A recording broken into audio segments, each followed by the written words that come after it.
Meus irmãos, sempre há um caminho para o perdão. Sempre há um caminho para a restauração. Muitos anos atrás, havia um comandante do exército da Síria. Esse homem era muito respeitado, muito honrado no seu país, pois através dele, Deus deu a vitória para a Síria contra Israel. Certa vez esse homem ficou doente. Ele pegou lepra, uma doença terrível que vai destruindo a nossa pele, que vai destruindo a nossa carne. E esse homem que havia derrotado Israel, que havia sido usado por Deus para derrotar Israel, ele vai pedir ajuda justamente em Israel. E ele vai atrás do rei de Israel, e aí ele fica sabendo que é Eliseu, um profeta, homem de Deus, que fazia milagres, que podia curar ele, que podia restaurar a saúde dele. Esse homem é Naamã. E Naamã conversa com Eliseu, e Eliseu vai falar: olha, tudo que você precisa fazer é mergulhar 7 vezes no Rio Jordão. Naamã, enchido pelo orgulho, vai falar: eu viajei todos esses quilômetros para entrar no rio, sem clamor nenhum, sendo que meu país tem rios muito melhores que esse Rio Jordão. Mas é um servo, um escravo dele, vai falar: meu senhor, nós já viemos até aqui. Ele te pediu uma coisa tão simples, por que o senhor não faz? E aí Naamã aceita o conselho do seu servo, obedece a palavra de Eliseu, profeta do Senhor, profeta de Deus. E Naamã vai mergulhar no Rio Jordão 7 vezes. E a pele de Naamã é restaurada. A saúde de Naamã é restaurada. E ele foi salvo por cumprir a palavra de Deus através de Eliseu. Alguns anos depois, havia a capital de um outro país chamado Assíria.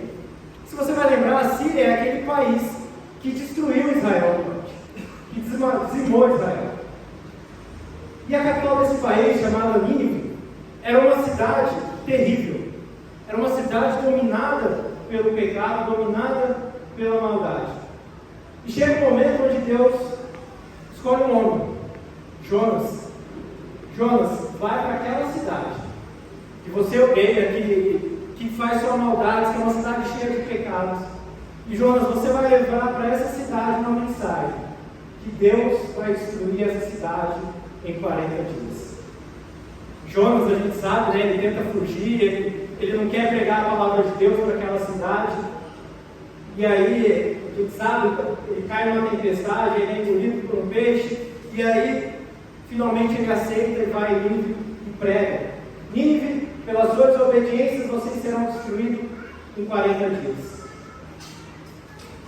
Aquela cidade tomada pelo pecado decide ouvir a pregação de Jonas. E a gente vê uma cidade inteira se arrepender. Uma cidade inteira ser perdoada, ser restaurada, ser salva. E não passou pela ira de Deus. Não sofreu a destruição que Deus havia pedido. Porque ela foi restaurada através da pregação de Jonas. Passado algumas centenas de anos, veio um personagem muito conhecido, Zaqueu. Um homem baixinho, de pequena estatura, homem muito rico, publicano, chefe dos cobradores de impostos. Homem que para todo mundo era o quê? Ladrão, pecador. Assim era Zaqueu, conhecido com a fama de ser um homem ladrão e pecador. Mas ele ouviu as histórias sobre Jesus Cristo. Ele ouviu falar de um homem que pregava a palavra de Deus. Ele ouviu falar de um homem que fazia milagres, que todo mundo acreditava ser um enviado de Deus. Quando Jesus chega na cidade de Zaqueu, por ser baixinho, ele sobe numa árvore para conseguir apenas ver Jesus Cristo, de longe. Porque ele queria ouvir e conhecer aquele homem que tanto falava as palavras de Deus. Jesus Cristo vai chegar naquela árvore onde Zaqueu está em cima e fala: eu quero ficar na sua casa.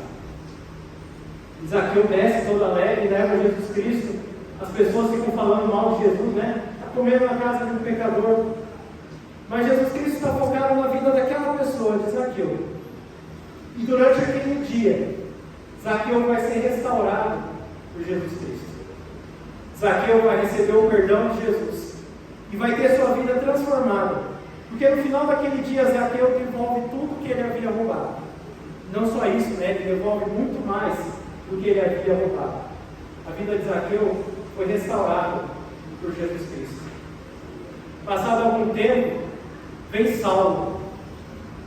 Saulo testemunhou o assassinato de Estevão. Saulo era um perseguidor da igreja de Cristo. Saulo caçava, prendia, matava cristãos. E ele tinha autorização dos líderes dos judeus para ir de cidade em cidade, prendendo cristãos, jogando nas prisões mais aterrorizantes, mais fundas que existiam, para acabar com o cristianismo. Mas certa vez, durante uma viagem que Saulo estava fazendo para prender cristãos, Saulo se encontra com Jesus Cristo.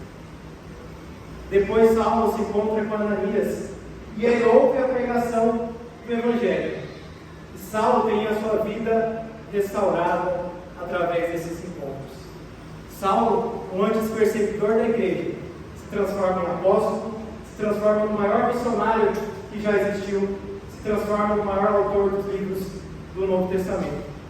Saulo foi restaurado através de um encontro com Jesus Cristo e de um encontro com o homem de Deus.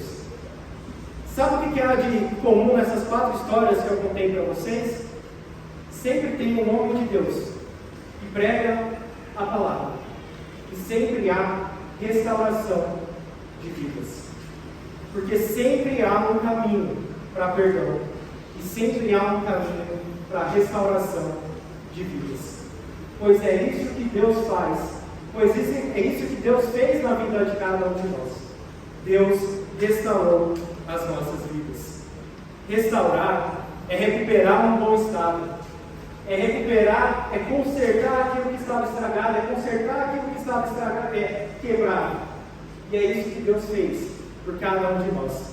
Ele nos restaurou dos estragos, das vidas quebradas que nós tivemos por causa dos nossos pecados. Convido você a ler comigo novamente o versículo 3, que o Eric deu para a gente. Salmos 103, versículo 3 vai dizer o seguinte: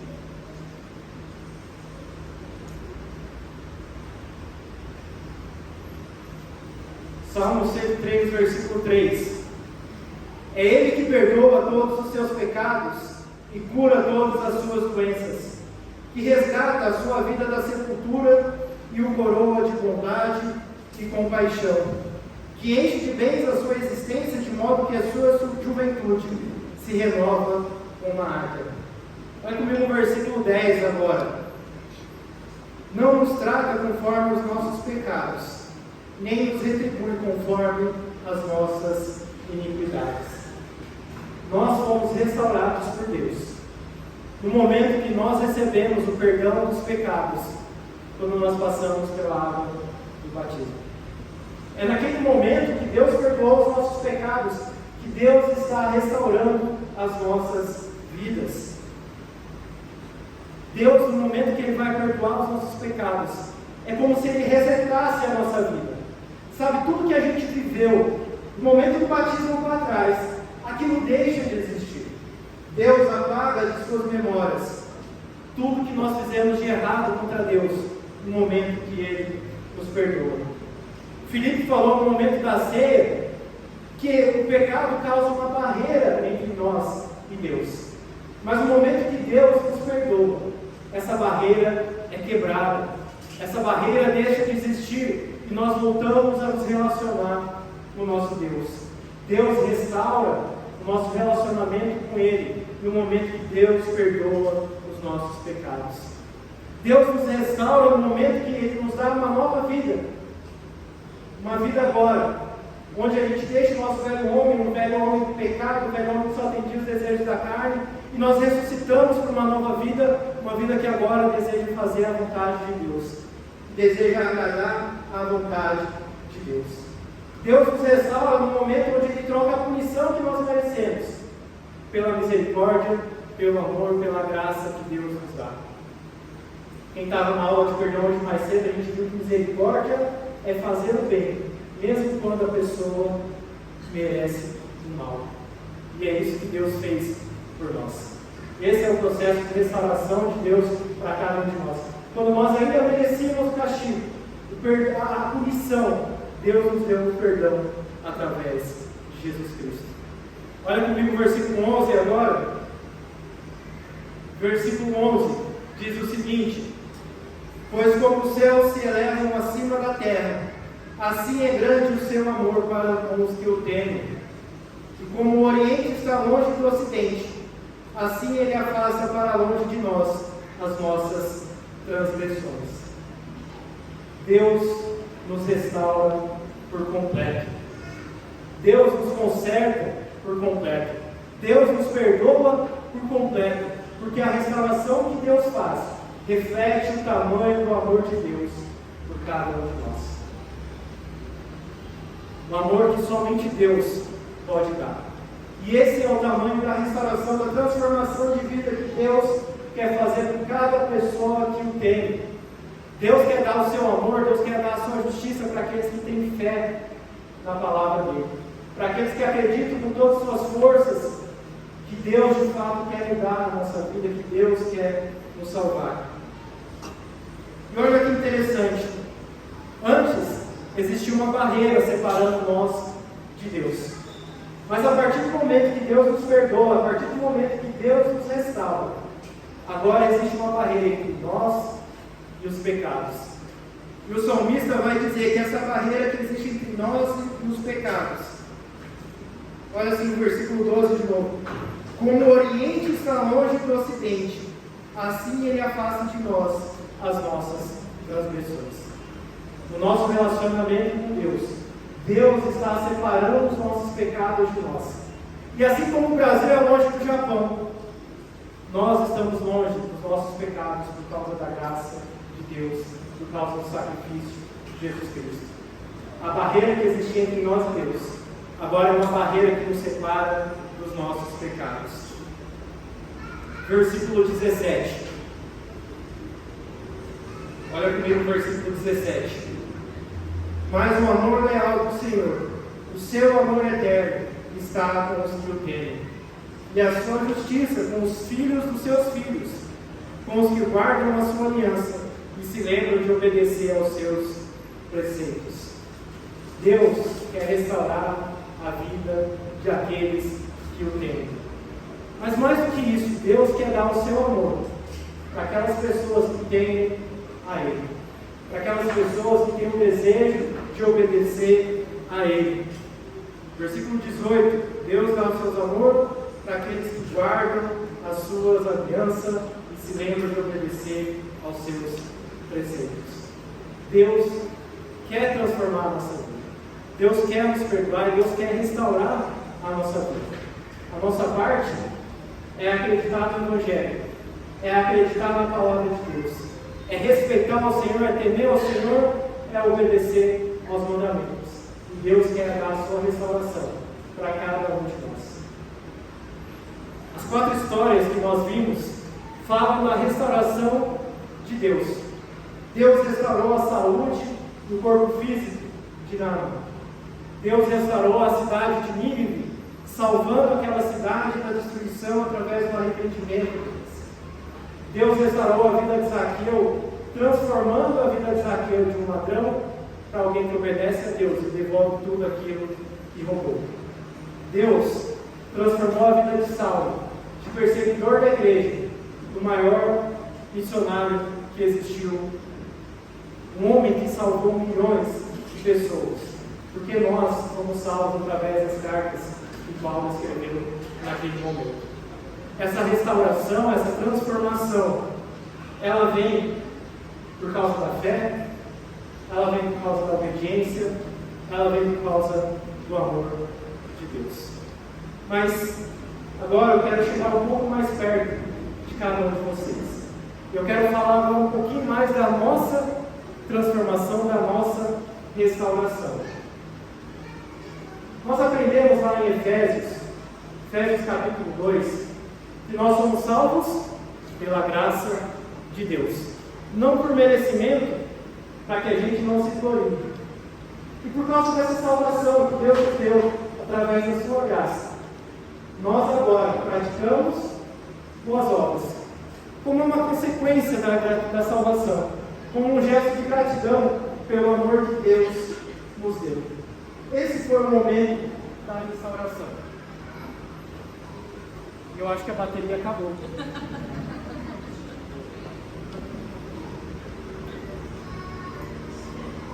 Esperar o Lucas trazer o microfone ali.